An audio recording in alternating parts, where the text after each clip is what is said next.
Some people think that more they practice, the better their progress will be. But this approach doesn't work with every type of load, and sometimes this approach can be harmful.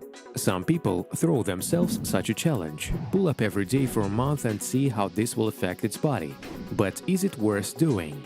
What happens to your body if you do pull-ups every day? In this video, I will answer all of these questions, so watch the video to the end, it will be interesting. Let's go! There are from 640 to 850 muscles of different sizes in your body. Different sources indicate different values. And when you do pull-ups, a significant portion of those muscles are involved. The most notable are lats, pecs, delts, biceps, triceps, traps, brachioradial muscles, and many others. The pull-up is one of the basic exercises that builds muscle in the back, arms, and shoulders very well. And that's the benefit of basic exercises. But basic exercises have another one feature. It's an increased recovery period. There is a theory that large muscles, as lats, need to rest for 4 to 5 days after strength training, medium muscles as delts for 3 to 4 days, and small muscles as biceps or triceps about 1 or 2 days. Given that all these muscles are involved in pulling up, it is necessary to understand how often we need to pull up. The frequency of workouts depends on the size of the muscles and on the type of the load. If you do pull-ups, then you need to recover after them, preferably for several days. However, it also depends on how many sets and reps you did.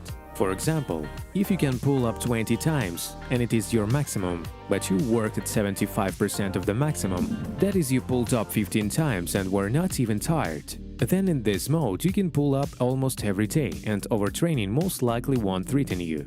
But if you do fail or reps, that is when you have reached the maximum, then it is strongly discouraged to train in mode like this every day. Those muscles that are involved in pull-ups are not able to rest in one day and fully recover by the next day to perform exercises again. Muscles grow under conditions of adequate load and adequate recovery. If you do such an intense exercise as pull-ups every day, the normal recovery is out of the question. This will lead to overwork and overtraining very quickly. There will be no growth and progress. The strength will stop growing. The number of reps will also stop growing. What is the optimal pull-up schedule? Everything is individual. People can have different goals and different approaches. Someone loves to exercise on the pull-up bar and cannot live a day without it, while someone can have a maximum of 2 training days a week in order to come to the gym after work and do a full-body workout.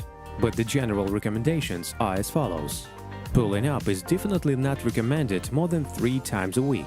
Between pull-ups, there should be a break of at least 1 day, and this is the minimum, because preferably you need to rest at least 2 or 3 days. If you want to build muscles, then it is not recommended to pull up more than 2 times a week. In this case, you will be providing rest for 3 to 4 days between pull-ups. It is also not recommended to do more than 5 sets of pull-ups in one workout. I mean exactly the sets to failure, the maximum number of repetitions. It's also a good idea to alternate between grips and pull-up styles on different workouts to focus on different muscle groups. There are dozens of types of pull-ups. The 2 main ones are wide grip pull-ups and narrow grip pull-ups. If you pull up with a wide grip, then the lats, especially their upper part, will work more, which will contribute to the expansion of your back. And when you pull up with a narrow grip, the middle of your back will develop more, which contributes to its thickening, and also a large load will fall on the muscles of the arms. That is, relatively speaking, if you want a wide back,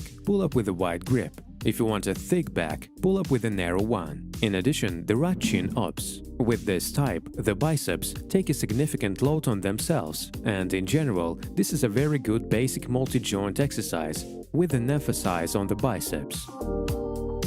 If you can do more than 15 pull-ups and your goal is to build muscles, then you should consider about additional weight. You can add additional weight to increase the intensity. Of course, you shouldn't chase records. The progress in pull-ups should be gradual. It's okay that it occurs not very fast. It's not worth kill yourself for the records. Also, you should never do various jerking movements, all kinds of chinning, wriggling, swinging, throwing your head back, twisting your whole body in the form of the question mark. This all leads to injuries to the vertebrae, muscles, tendons, and ligaments. The movement should be done by the shoulders and elbows, and your body should be stable. By following all these recommendations, you will significantly increase your strength, build muscles, increase the vital capacity of your lungs, improve your cardiovascular system, improve your posture, and make your body's health better. By the way, friends, write in the comments how many times can you pull up and what grip do you prefer. Tell me please, it will be interesting to read. I also recommend you to watch other videos on my channel. Links on the screen now. If you like this video, push the like button and subscribe to my channel. See you soon!